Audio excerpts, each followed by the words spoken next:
All right. So, in this webinar today, guys, I am talking about the lead generation issues and problems that we are seeing many businesses facing at the moment, and what you can all do about this.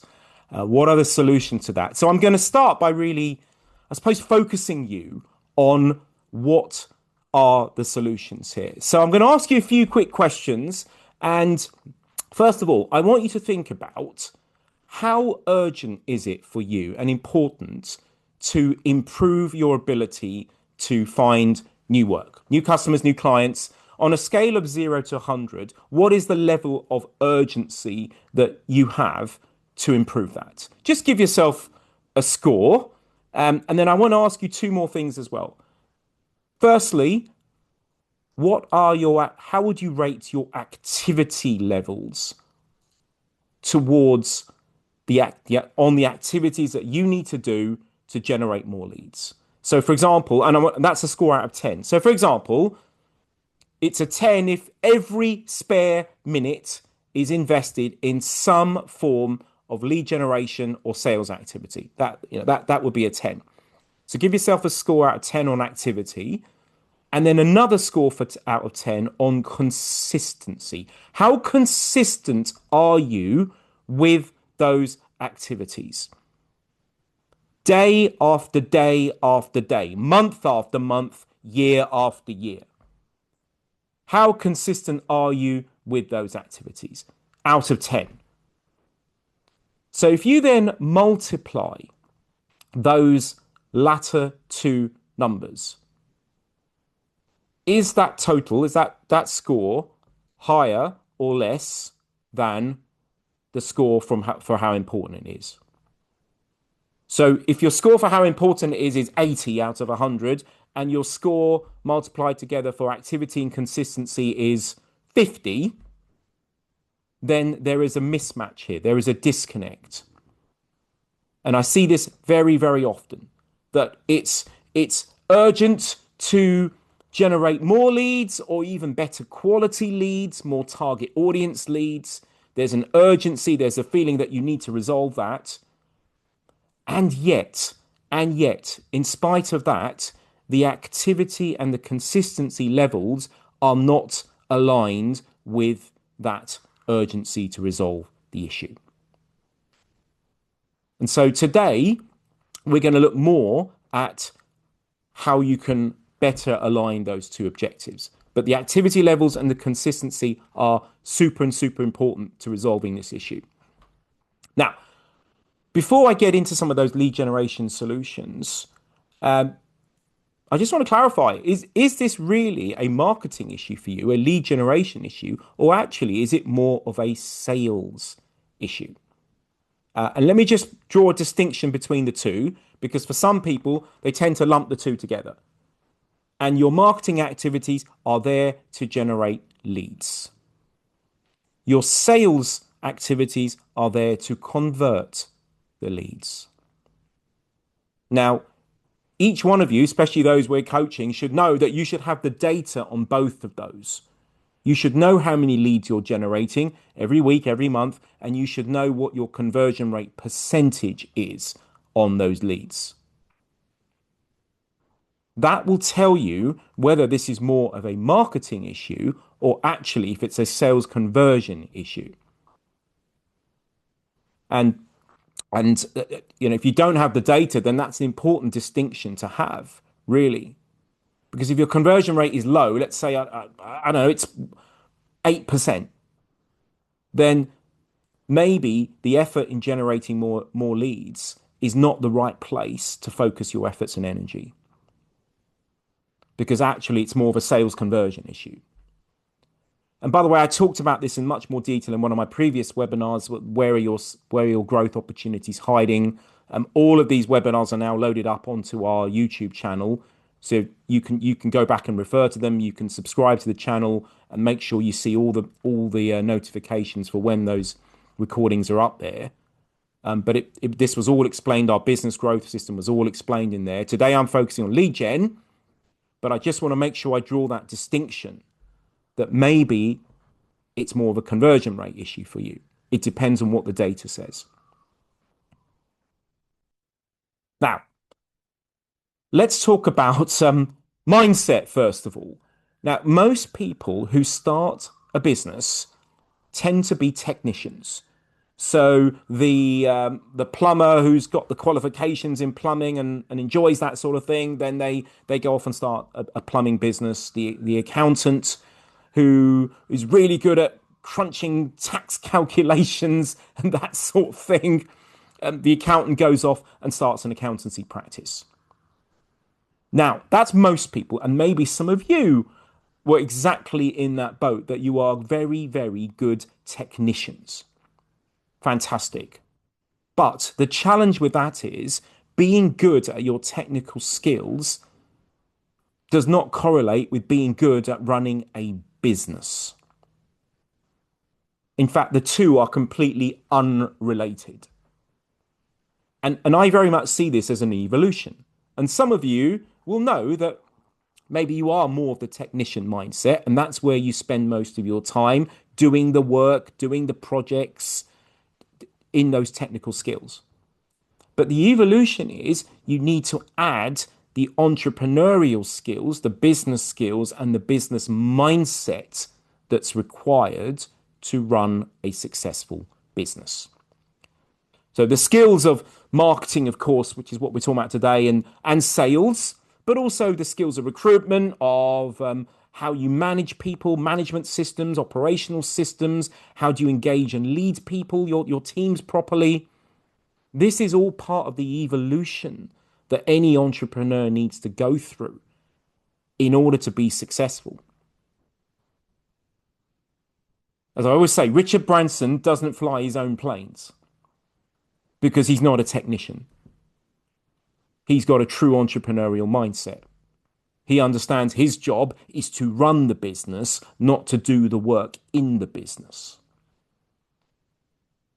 So when I talk about this evolution for all of you and moving away from the technician, one of those evolutions is having a truly entrepreneurial mindset when it comes to marketing.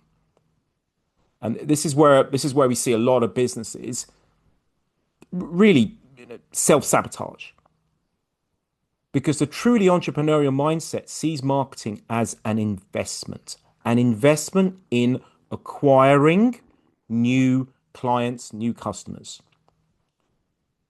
They understand that. They understand that they need to invest in these activities in order to consistently grow their businesses. And in fact, some of the really successful people I've coached who've gone and grown and scale, they completely get this. They are completely marketing focused.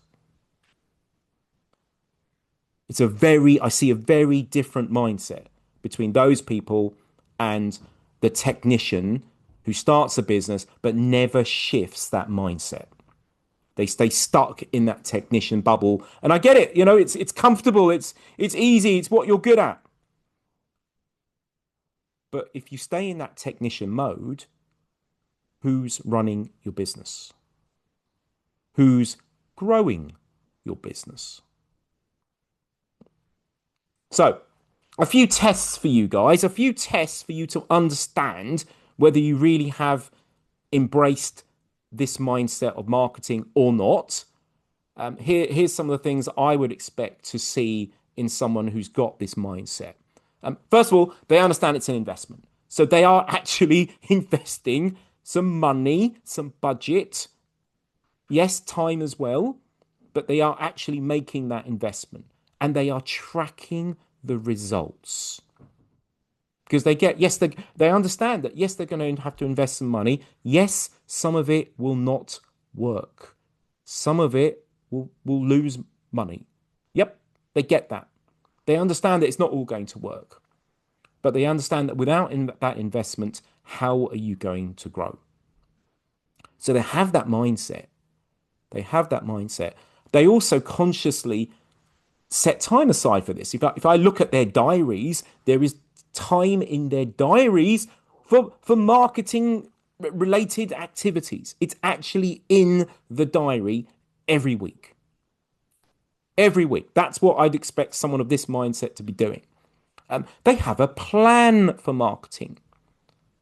a marketing plan. I'll remind some of you what that is in a moment, but they have a plan. They know what they should be doing with marketing, and they've also allocated resource. So that doesn't just mean money, but people as well.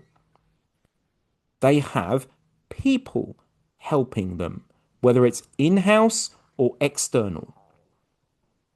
They understand they can't do it all themselves. And again, it's a very common mistake I see. Let's say you're a business with 10 people. A typical business we come across. You got 10 people and you're one of the directors and you've got 1 day a week going into marketing. That's it. So that's 20% of one person's time going into marketing. No one else is doing any. That's like one tenth. That's a very, very small percentage of the business's time allocated to marketing. And the marketing mindset people understand that's not enough. They need to allocate resource to it. And they are learning about this. I don't think any of us, including myself, have got marketing degrees or marketing qualifications. And that's okay because the education is abundant. All the fundamentals can be learned and should be learned, actually, because you're here, presumably, because you want to grow your business and resolve the lead generation issues. But there has to be some level of learning and understanding required. Now, why is that so important, actually? I really want to underline this point. Because there are some significant shifts, paradigm shifts, I've called them.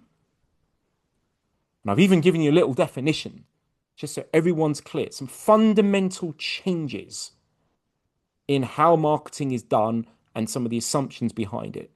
There are some fundamental changes ongoing with marketing. And that's why you need to understand what they are, because then you can make some strategic decisions about what your marketing strategy actually should be. Because the risk we all have is we're in this fast changing world, guys, aren't we? And it's not, I'm not just talking about AI. I'm not just talking about AI here. Great. I mean, AI can help with creating or content or chopping up your videos and things like that. Yes, I think there's some very useful AI tools, but I'm not just talking about AI here. I'm talking about some other fundamental shifts in marketing. And I mean, here's one that's already happened. Content. Here, this has already happened. And I've been showing this quote from Seth Godin for about a decade. Content marketing, only marketing left.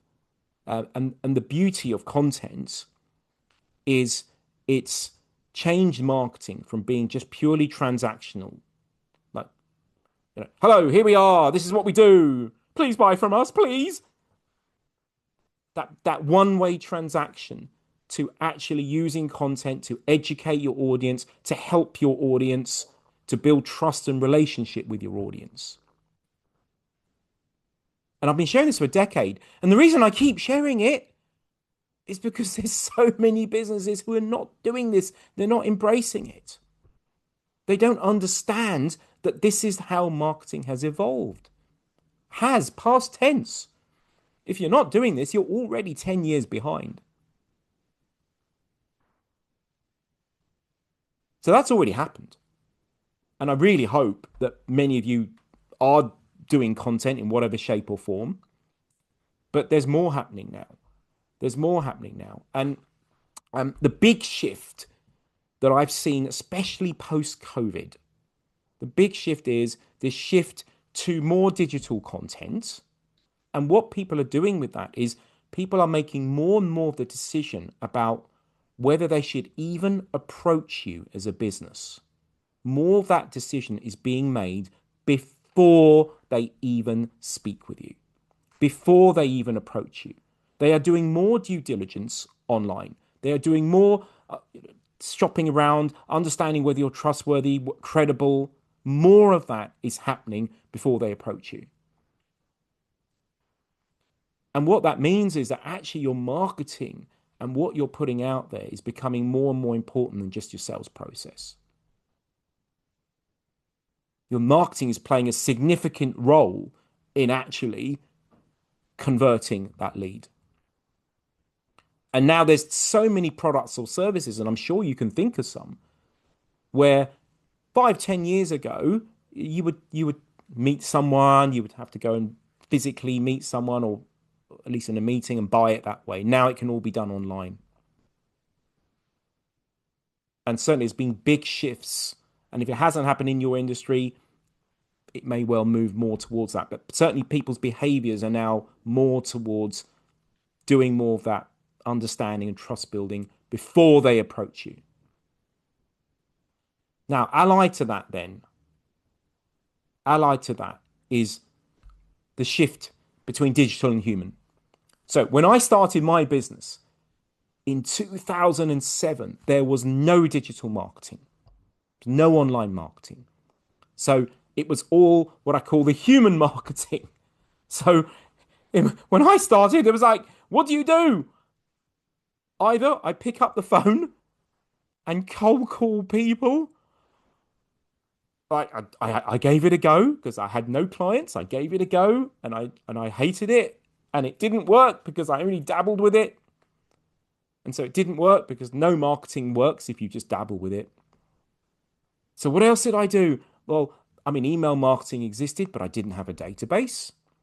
So I couldn't do email marketing. I didn't like cold calling.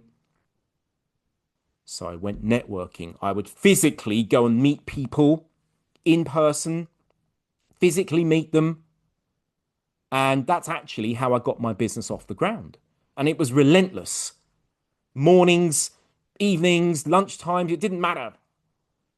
I would just go out there and do the human marketing. The digital didn't exist. Now, and that worked eventually. It took a few years, but it worked. It got my business moving. It got me some cash in the bank. Otherwise, I'd have gone out of business. So it got me moving. But nowadays, I probably do that about once or twice a year. Why? Because I'm too busy running my business. It's not the best use of my time, personally, because we have the digital option now. And if you understand parasocial relationships, what are parasocial relationships? The best example I can give you is people who follow celebrities, and they feel like they already know them. They've never met them, but they feel like they know them. They feel they know themselves. They know the celebrity. They know their families. They know their behaviors, their values. Why? Because they've consumed the content and the information that these people have shared online. And some of you, I'm sure, have heard of 7411, of course, has been talked about a lot recently. This is the research that's come out of Google. How do you build those trusted relationships online? How do you do that? Well, you need 7 hours of content across 4 different platforms, and that could be digital platforms, could be meetings, emails, whatever, 4 different platforms, and 11 different interactions, 11 touch points. So the first I suppose one of the tests for all of you here is, can someone go online and if they Google you or your business name, is there even 7 hours of content they can even consume? Does that even exist, first of all? And I'm still a big fan of human marketing. Absolutely. Absolutely. And I know there's many industries we work with, especially property, construction, all those that where the human relationships are really important. Absolutely. But it's not scalable. And if you're already working 50, 60 hours a week, how are you going to add more of this into the mix? You need to look at marketing that's more scalable and more efficient as well. And if you understand the power of this and building these relationships online, you then become the trusted voice. You then become somebody that people feel they know, that they can approach, and that the decision in their mind is already made or very close to made. It's already there. Now that would be great, wouldn't it, guys? That when you get that lead, that they already know they want to buy from you, and you have to screw it up to lose the sale. I mean, wouldn't that be the dream? Wouldn't that be the dream? And certainly, I mean, we're seeing it in our business as well now. We're seeing people who do approach us after sometimes after years of engaging with us through our content, and they literally yeah, yeah, love it, I get it, I'm in. And I'm like, wow, yeah. So being that voice of trust, where you don't just talk about what you do and here's what we've done, you actually answer the questions that your target audience need to know about you. What do they actually need to know in order to make the decision about whether to buy from you or not? That's what should be shared in your content, in the information that you're putting out there. And it needs to be honest. It can't just be, yeah, we're the best and yeah, we're great. And it needs to be an honest, objective assessment of things like pricing and whether, what are different options. If you're an engineering company, right, what kind of engineering services do you actually need? What's the difference between this service and this service? What factors do you need to consider in which service you take? How is our pricing being created? How does that work? How do we calculate it? These are the questions that your audience, and you should know what questions your audience and your leads need answered. That's what you need to be explaining in your marketing. Now that's a commitment. There is work here. Some of you are sitting there right now going, blimey, Prague, I'm not going to do that. That sounds like a lot of work, a lot of effort, money. I don't know if it's going to work. Correct. Correct. Correct. But if you have that investment mindset, you understand that you have to be in the game in order to give yourself a chance of winning it. And that's just where the learning comes in. You can see case studies of businesses that have done this and that are doing this far better. And they're using video or podcasts or webinars like this or whatever it is to help educate your audience, help answer their questions. Yes, it's a commitment. But true entrepreneurs understand that marketing is a commitment. The leads aren't just going to fall into your lap. And maybe that happens sometimes. But with all the change going on and the competitive environment that we live in, do you really want to rely on that? So where does referrals fit in? But Parag, we get loads of referrals. Um, how many of you have referrals as your number one lead generation strategy? In other words, that strategy is generating the majority of your referrals, of your leads. How many of you are in that boat? You can say yes in the chat box or just acknowledge that if it's you. In my experience, the majority of SME businesses have referrals as their number one lead generation strategy. And they tell me that, and they tell me that with pride. Oh, yes, we get more referrals. That's why we maybe don't need to do some of this other stuff. Why is that a delusion? Why is that a delusion? In fact, it's very risky. I'll say that again. It's very risky to rely on referrals because referrals are out of your control. They're sporadic. So 1 month you may get great, loads of referrals. Fantastic. What if you don't? What if 1 month you suddenly don't? And I'm sure you've been there. And in fact, if you track your referral numbers as you should do, it's not just going to be a straight line, or it's not going to be a line going straight up. It's going to be up and down and all over the shop. You can't control it. So when people tell me they get that referrals is brilliant, I say, great, you're doing something well with your customers, but you are deluded if you're relying on that as the way you're going to grow your business and even survive. It's so risky. It's so risky. So we can't just get referrals. So imagine, look, what do you need to do instead? We need fuel. I use this analogy of fuel in the tank.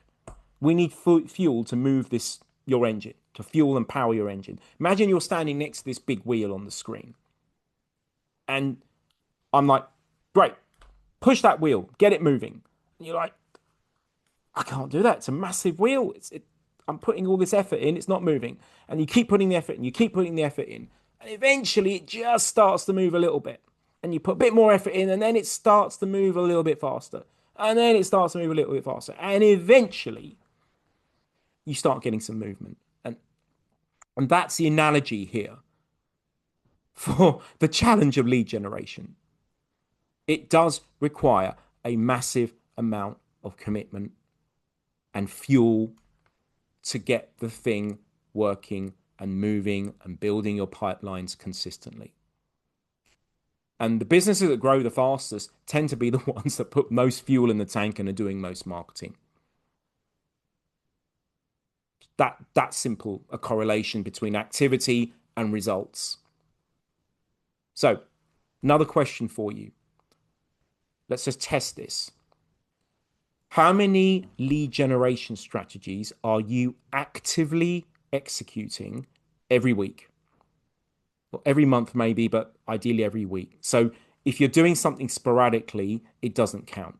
So if you've got Instagram posts going out every day, that's a strategy. If you've got email marketing going out every week or a couple of times a month, that's a strategy. But if it's sporadic, it doesn't count because sporadic never works. So how many active, consistent marketing strategies have you got working every single month without fail? Every month. Please actually just spend a moment just adding that up. How many? Now, we would advocate, but actually, if you want to share it again, I'd love to see the number, but we would advocate absolute minimum of three, absolute minimum. And for me, that's still slightly risky because one or two aren't going to work every month. So you're then back to relying on one. Ideally, 5 to 10. Ideally, you've got 5 to 10 active strategies working every month. Some of you are sitting there going,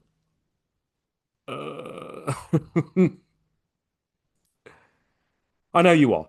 So 5 to 10 because you've got to put fuel in the engine. And the faster you want to go, actually, if you want to grow fast, let's say you want to move 20, 30% per annum or more.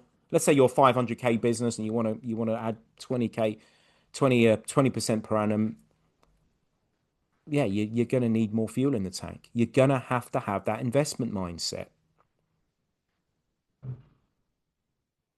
I think depending on which source you read, most sources claim you need somewhere between 5 to 10% of your annual revenue invested in marketing. Somewhere between 5 to 10%. I would say that's pretty modest. So if you're 500K business, let's say 50K marketing budget. So that's on cash expenditure plus any headcount you may need or any outsourced support. I would say that's modest. If you've got growth ambitions, like proper growth ambitions, it's not enough for me. I mean, it'll probably get you survival. But most businesses are underinvested. They're underinvested because they don't have an investment mindset. And they're not tracking the numbers. So that it feels like a gamble, doesn't it? You chuck some money at X or some time at Y. You're like, well, you're worried and you don't even have the data to check what's working so that you can make some course corrections. So you don't do it. So we would advocate 5 to 10 strategies active every month to get this thing really moving. And it has to be consistent. Remember your consistency score earlier? It has to be consistent. It's the other big mistake. There isn't enough fuel and there isn't consistency. I mean, just I share this image from Stephen Bartlett because he shared this a few times online, and actually we met him a few years ago at one of our annual conferences, and this is his subscriber numbers on his channel. And interestingly, and he made this point very clearly, and I see this in a lot of marketing campaigns. The first few years, nothing happened. There was consistent activity, but it didn't really seem to move the needle in terms of results. And then it was only in the last few months that the subscriber numbers really took off. And this is what they call the hockey stick curve. It's so common. Most people give up too quickly with their marketing strategy. They give up to, oh, it's not working. Oh, I've tried this emails, I've tried this LinkedIn, it's not working. Well, it works for other people. It just doesn't work for you. And maybe one of the reasons is you're not consistent enough, or you've given up too early, or your content's crap, or all of the above. All of the above. I've got to be honest with you guys. That's why you're here. You know, most are giving up too early. Now, I mentioned the marketing plan, the investment mindset, the entrepreneurial mindset. They understand you've got to plan this stuff. So, just some reminders here. I've talked about this in previous events. What's in your marketing plan? Marketing plan doesn't need to be some big fancy document. I'm happy with a one-pager that just says these 5 things. Who are you trying to market to? I.e., what's your target audience definition? Why should they buy from you? In other words, what is your value proposition? Not what do you do, what is the value proposition? What is the differentiator? Why should they invest in you, not someone else? How are you going to get your message to market? So that's your 5 to 10 strategies. What are they? How often? That should be defined. And then the big one here, who has the ownership and the responsibility for those different marketing strategies? Who is responsible? Now you have to define that, because how do they know? Oh, but Prague, yeah, but we all do a little bit of things. It's like, no, let's get clear. How many LinkedIn posts a week, or how many videos a week, and who's responsible for creating them? Who's responsible for scripting them? Who's responsible for editing them? Etc. across your 5 to 10 strategies. And ultimately, what's the outcome that you want to achieve in terms of not new business, but new leads? Because your sales then has to convert the leads. But how many new leads do you need every month? You can track that as well. You can set the target and you can track it. So you can see whether this is working or not, and then you can reallocate resource depending on what is and what isn't. You need a basic plan. Now, you do not have to be an MBA or a business school graduate or even one of our coaches to define that. You don't need to know very little about business to define that. You just need to write it down and get clear in your mind. Some of you could do that in half an hour. You just need to be clear on what you're actually trying to do so that you can get consistent. Now, part of your plan, I mean, I call repeat business the holy grail, because it's 6 times easier to generate repeat business than it is to find a new lead. So part of that plan should be, how are you going to generate repeat business? Some of you, at least, will have great scope for repeat business. So it should be in your plan. Like, what is the strategy? What is the action to stimulate repeat business? Again, the investment mindset is you need to do something to stimulate. We can't just sit back and go, well, our customers, our clients love us, so they're always going to come back to us. That is naive. That is naive. In the world we live in, they're going to forget you. Some of them are. Some of you been there where you thought a loyal customer ended up going to another a competitor because you weren't front of mind. So why not remove that issue, that risk, and have at least one thing you're going to do to stimulate repeat business in that plan instead of leaving it to chance. Now, um, another very, very simple but important strategy here on lead gen. Um, I watched this. There's a video. There's a YouTube video. It's a BBC documentary, and it's a. And I'll get to the point in a minute. There's a lion, and he's it's a David Attenborough documentary, and it's loads and loads of views. And there's this lion on his own, this huge lion, and his pack of hyenas, and the hyenas are surrounding this lion, and you look at them, you go, well, there's these tiny hyenas, and the lion, the lion's just going to shoo them away and attack them. And this kind of goes, and the hyenas are sort of trying to attack the lion. You look at it going, really? And this goes on for a couple of minutes, and the lion's getting a little bit aggravated, and the hyenas are keep trying to bite the lion, and the lion keeps roaring at them and chasing them. And after a couple of minutes of this, you start to think, hold on a minute, the lion's in trouble here. And you're sitting there, and then right at the end of the video, just when you think the lion's in real trouble, his mate suddenly appears, and then the lion and the hyenas scatter and disperse. And I think the interesting thing for me is these hyenas are relentless. And I often visualize these hyenas, and I visualize that because I think when it comes to lead generation and fighting for your business, most business owners need to be a little bit more hyena. They need to be a little bit more relentless. And in fact, there's studies to back this up. There's been numerous studies done on how much follow-up is required with your leads in order to get results. And the simple conclusion is most people don't do enough at all. Not even close.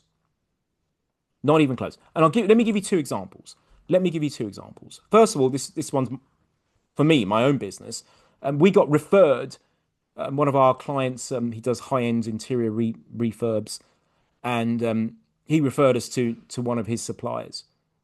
And this was about 6 weeks ago, and he introduced us on email, and then I didn't hear anything. I said, hello, nice to meet you. Let's book a call and talk about your business and how we may or may not be able to help you. Didn't hear anything. A week later, I went back and said, hello, did you see that email? Here's a bit more information. Here's a bit of content for you. I sent him one of our videos about how we grow businesses and a little video about some time and balance. And just thought, look, it's a bit more information about what we do and how we do it. Now, didn't hear anything again. Now, historically, my ego would have gone, hold on a minute, Parag, I'm this successful coach, 19 years in business, all these awards. I'm not going to chase this guy. He's obviously not worth it. It's beneath me to do that. And that was the old me. That's exactly what I would have thought. But I thought, no, you know what? Then I went back to the referrer and said, oh, by the way, Jeremy, this guy, I haven't heard from him. And then the referrer came back and said, oh, I heard he's been a bit ill, but he was interested. So then another week passed, nothing. And I went back to him again saying, oh, look, if this isn't right for you at the moment, that's cool. We can talk again another time. No problem at all. So that was my third email. Then he came back a couple of days ago and saying, oh, apologies. Absolutely, I'd love to talk with you. And actually, I want my directors involved in that discussion because it's an important strategic discussion about our business. Is it okay if we talk in April? And I said, yep, not a problem. Absolutely makes sense. Let's schedule a time for April. Then I've gone back to him some times. We now need to have another step, a fifth step, which is now to agree on a meeting date and time. 5 interactions I've had to do just to get a meeting booked. The old me would have given up after two and would have given up. And I wouldn't have known that actually he was ill, so he probably missed the email. I wouldn't have known that actually he was interested and actually he wanted to involve other directors in this as well. I wouldn't have known that if I'd have given up too early. And that is so common. And I'm sure you've seen that, guys. I'll give you another example. I was coaching a lady. She was a family business, a car dealership, and they weren't having a good time. Unfortunately, the parents had made a few mistakes with money, and they'd taken on a whole load of loans that they were struggling to pay back. Great, I mean, really good business, really well established, great customer base, really good reputation, but financially they were in big trouble. So I went to her office one day, and yeah, they were several hundred grand in debt. And I saw her desk, and I said, "Hey, what's all those papers on your desk?" She goes, "Oh, that's all our quotes. We quote a customer for a car service or a whatever repair work they need, and we actually physically send them out as well as email it." And you can tell this is quite a few years ago. They were physically sending out these quotes, and I said, "What do you do with the quotes? Once you've sent them out?" She goes, "Oh, nothing." I said, "What do you mean nothing? You need the money." "Oh, yeah, yeah, but we just wait for them to tell us if when they're going to go ahead." I said, "So you don't do anything else? You don't follow up? You don't give them a quick call to say, 'Hey, did you get the quote?'" She goes, "Oh, no, no, we don't do that." I go, "Why not?"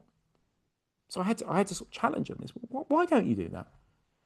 She says, "Well, I don't want to hear a no." Now this business was several hundred grand in debt. It was pretty stressful, and she wasn't following up on the quotes because she didn't want to hear no. And so I had to coach her through that whole issue around rejection. And interesting, she said, right. And once I got her through that, she picked up the phone, and the first person she spoke to was the other, and said, "Yeah, of course I want the service. Oh, I've forgotten all about that. Yes, please book me in." And she's like, "Oh my goodness, for all these years, we've sat there," and she literally had about £250,000 of quotes sitting on her desk that would have resolved a lot of the financial issues in her business. And how many of you have got email inquiries that got missed or forgotten about? How many of you got other opportunities or quotes and proposals that got sent out that didn't get followed up? And one of the scariest things in marketing is the fear of rejection.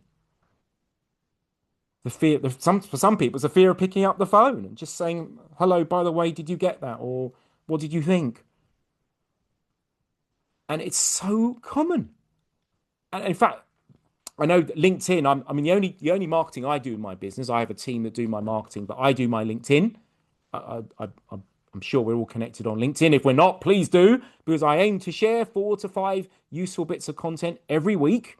And yet, LinkedIn keep telling us 99% of people on LinkedIn never post anything ever, and it's free. Why aren't they posting? I mean, and I don't know about the stats on other platforms, but you keep thinking, why are they not sharing their expertise? Why are they not doing that?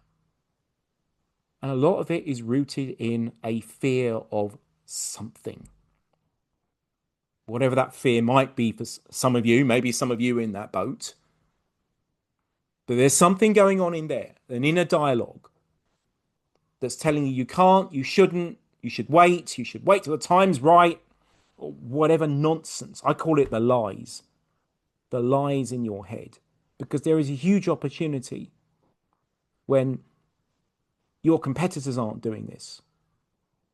And maybe it's perfectionism, maybe it's procrastination, maybe it's another form of fear kicking in, the fear of rejection, fear of nobody engaging, all those fears. I'm sure I've had them all. I know I've had them all. But the most successful people, I go back to my scoring system right at the start. What are your activity levels? And what are your consistency levels? Those two scores out of 10. Because if the activity isn't there and isn't relentless and consistent, then it's self-sabotage. It's self-sabotage. Now, yes, I mean, maybe you could outsource this or delegate it. Yeah. I mean, I don't delegate any of my LinkedIn because I believe it has to be my voice. But there's other things you can delegate in your marketing. Yeah. But just consider for yourself, what are you shying away from because of this issue? What are you not engaging with? What content are you not putting out there because of this issue? Because that certainly will have an impact on your results, especially when you start tracking activity levels and lead generation numbers. Then you'll start to see it. Very, very common. So, as ever, I will finish with this chap. It's great that you're here and that you're learning, but you need to do something. So you decide, as ever, you decide what action or actions you take away from today. What are you actually going to do? Please. We're happy to give you that accountability for taking action. Those of you who want to speak to me separately about what you're going to do, we can do that. Because one of our key jobs is to make sure stuff actually gets done and help you with the reasons why it's not getting done. Where are you getting stuck with this? Where are things not getting done? So